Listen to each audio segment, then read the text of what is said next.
Breaking news చూస్తున్నా ములుగు జిల్లాలో మావోయిస్టులు పేటరెక్కిపోయారు. పోలీస్ ఇన్ఫార్మర్ నెపంతో ఇద్దరిని హత్య చేశారు మావోయిస్టులు. వాజేడు మండల కేంద్రంలోని జంగాలపల్లిలో ఈ ఘటన జరిగింది. మృతులను అర్జున్, రమేష్ గా పోలీసులు గుర్తించారు. మృతులిద్దరూ కూడా ప్రభుత్వ ఉద్యోగులని స్థానికులు చెబుతున్నారు. చంపిన అనంతరం మావోయిస్టులు లేఖ వదిలి వెళ్లారు. వాజేడు ఏరియా కమిటీ కార్యదర్శి శాంతా పేరుతో ఈ లేఖను రిలీజ్ చేశారు.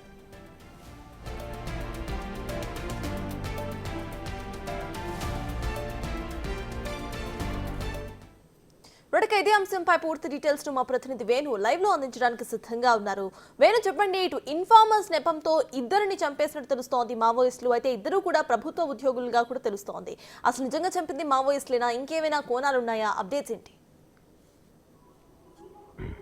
ఎస్ సర్తాజ్, అంటే గత కొన్నేళ్లుగా కూడా సైలెంట్గా ఉన్నటువంటి ఏజెన్సీ లోపల ఒక్కసారిగా జంట హత్యలు కలకలం రేపుతున్నాయి. అందులో హత్యలు చేసిన తర్వాత వేర్వేరుగా అటు రమేష్తో పాటు అర్జున్ ఇద్దరి వద్ద కూడా శాంత, వాజేడు ఏరియా కమిటీ కార్యదర్శి శాంత పేరుతో లేఖ విడుదల చేసి ఆ లేఖ లోపల ఇద్దరు కూడా ఇన్ఫార్మర్గా పనిచేస్తున్నారు. దాంతోపాటుగా ప్రస్తుతం ఉన్నటువంటి ఈ పెనుగోలు గుట్టల ప్రాంగణం లోపల నివాసం ఉంటున్న ఏజెన్సీ వాసులందరినీ కూడా గుట్టల ప్రాంతం నుంచి సుదూర ప్రాంతాలకు వెళ్ళిపోవాలంటూ ఒత్తిడి తెస్తున్నారు. అంటే మేము గుట్టలో ఆశ్రయం పొందుతున్న సమయం లోపల అక్కడ స్థానికుల సహకారం లేకుండా చేస్తున్నారు. వీళ్ళంతా కూడా ఇంటెలిజెన్స్ అధికారుల కనుసన్నలో పనిచేస్తూ మాకు సంబంధించిన డెన్నుల వ్యవహారం, మాకు సంబంధించిన కీలక సమాచారం అంతా సేకరిస్తూ కూడా ఆ పోలీసులకు చెప్తూ కీలకమైనటువంటి ఎన్కౌంటర్లో కూడా కారణమయ్యారంటూ కూడా ఆ లేఖల్లో పేర్కొనడం. ఇందులో రమేష్ అనే వ్యక్తి పెనుగోలు గ్రామ కార్యదర్శిగా పనిచేస్తున్నాడు. కొన్ని రోజులుగా షికారు పేరుతో, చేపల వేట పేరుతో గొడ్లకాడికి వెళ్తున్నామంటూ కూడా గడువుల్లోకి వస్తున్నాడు. మా సమాచారం సీక్రెట్గా సేకరిస్తూ మాకు సంబంధించినటువంటి కోవట్ల సమాచారం కూడా సేకరిస్తూ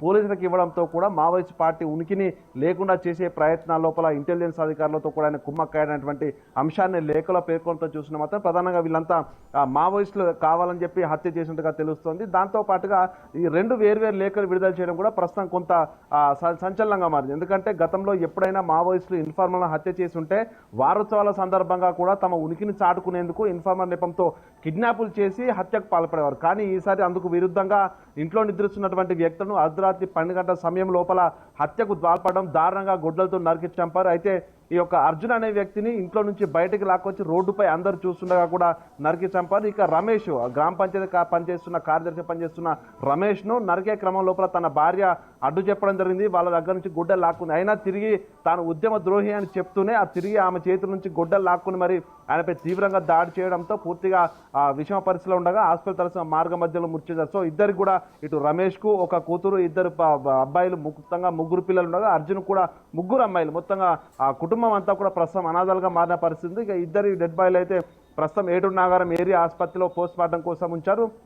ఎన్నడూ లేని విధంగా ఇప్పుడు ప్రస్తుతానికి వాజేడు సంబంధించిన మండల కేంద్రానికే వచ్చి మావోయిస్టులు గతంలో ఏజెన్సీ శివారు ప్రాంతాలు, అటవీ ప్రాంతాలు టార్గెట్ చేసుకునేది. కానీ ఈసారి మండల కేంద్రం లోపలికే వచ్చి ఇట్లాంటి హత్యకు పాల్పడడం అయితే ప్రస్తుతం తీవ్రంగా అక్కడ ఉత్కంఠ అయితే రేగుతుంది. మొత్తానికి దీనికి సంబంధించినట్టు 5 సభ్యులు వచ్చినట్లు కూడా గ్రామస్తులు సమాచారం ఇస్తారు. వచ్చిన వాళ్ళు నిజానికి ఆ మావోయిస్ట్ సంబంధించిన పార్టీకి చెందిన వారైనా లేకపోతే ఇతర వ్యక్తులు ఎవరైనా హత్యకు పాల్పడి మావోయిస్టుల పేరుతో లేఖ వదిలేసి వారిపై నెపం నెడుతున్నారు అనేది కూడా ప్రస్తుతం పోలీసుల దర్యాప్తులో తేలాల్సింది. అయితే అనూహ్యంగా పోలీసులు ఈ యొక్క జంట హత్యలను ఛేదించేందుకు గాను ప్రస్తుతం ఆ వాజేడు మండలం మొత్తంగా శివారంతా కూడా జల్లెపడుతున్నారు. ప్రధానంగా ఆ సాయుధ బలగాలను కూడా ప్రస్తుతం అక్కడ మోహరించి కూంబింగ్ చేస్తున్న పరిస్థితి కనిపిస్తూ ఉంది.